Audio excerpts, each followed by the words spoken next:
Alexa, I got a little excited to talk to Samantha Perry. She's going to join us in our next segment. This one, it's going to be you and I getting into the inside information, which is race number 11. So it's right in the middle of all those Pegasus World Cup races on Saturday. Let's get into the field here. I'm going to remember this name because as an Italian, I butchered it last time I said, and then I got scolded for not knowing to correctly pronunciate Muccia here from the inside, who's going to be a big price, who was well defeated, though, by Emery a couple starts back. So I like her most recent win, but it was against softer. She's going to have to step up. The number 2, Nick Style, real wild card in this race. 5 for 6 overall. Some of the wins have been against softer, but she just continues to step up and get a little bit better. She beat a horse named Our Disaster, who ran second behind her. And then Our Disaster came back and won a race at Gulfstream last week, a pretty nice one. Sterling Silver is the number 3. And she's interesting because she's actually a really nice late running sprinter. Her last 2 races have been going longer. I don't think that's her game. She's going to cut back here. If they go fast early on, she can come closing and pick up the pieces. So I would be using her in the bottom of exotics. I'll pass the baton to you, Alexa, on the number 4, Hall and Ice.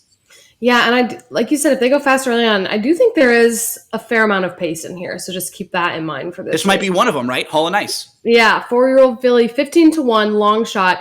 A bit inconsistent from a speed figure perspective, although has won half of her 10 lifetime starts and gotten second in 3 others. Both times I've asked her to step up in class level, she kind of disappointed majorly. So I don't really see a reason to believe why we would expect differently today.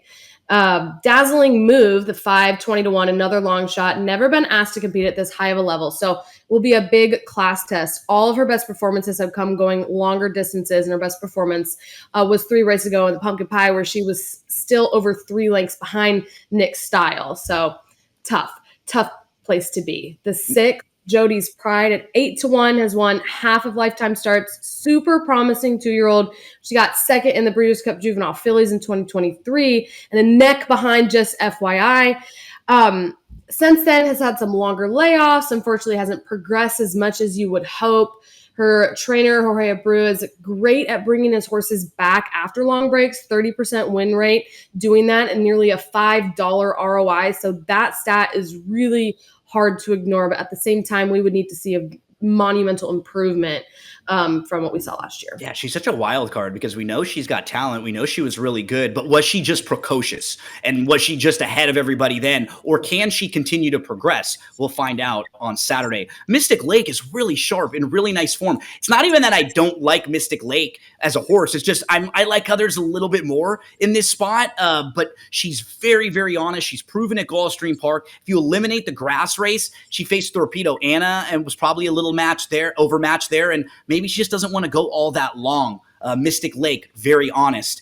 Torpedo Anna, just to shout out, won Horse of the Year last night. Yeah, so when you see her in the running lines, you shouldn't worry if a horse got well defeated by Torpedo Anna. We actually have last year's winner of this race, Olivia Darling, and she won last year. She was in really good form. She kind of tailed off a little bit, but she bounced back with a nice sort of prep race to get her ready for this. It was against an easy group, but she did what she was supposed to. She came from kind of the back of the pack early on, but she fits pretty well with this group. I'm not sure how tough the field she beat was, though, last year, but on speed figures, she's right there. Alexa, why don't you round out the field with the horse to beat?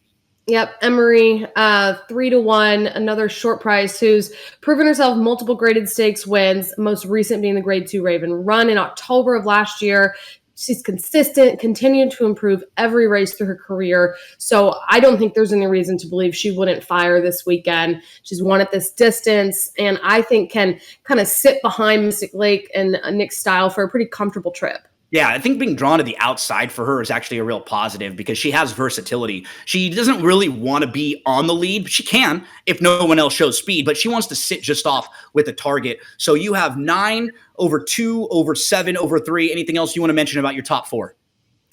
No, I really like Emery, and I wish I liked a longer price horse in here, but I do still think you can get some value out of the Exacta in this race. The real key to me in this race is what will the off odds be? Because on the morning line, Emery is 3-1, and I think they had the 7 Mystic Lake as the morning line favorite. I would be shocked if that's the case. I think Emery is going to hands down be the horse that gets all the action in here, and that might give the 8 Olivia Darling an opportunity to float up a little bit. Because if she's like 5 or 6 to 1, then I might be able to play her on the win end. But if she is in that 4 to 1 range, I'm not sure if that's quite enough value for me, because I agree with you in that Emery is the one to beat in here. So we'll take a quick break. When we return, okay, now we'll talk to Samantha Perry in race number 12, and we'll get all set up for the Pegasus World Cup Turf.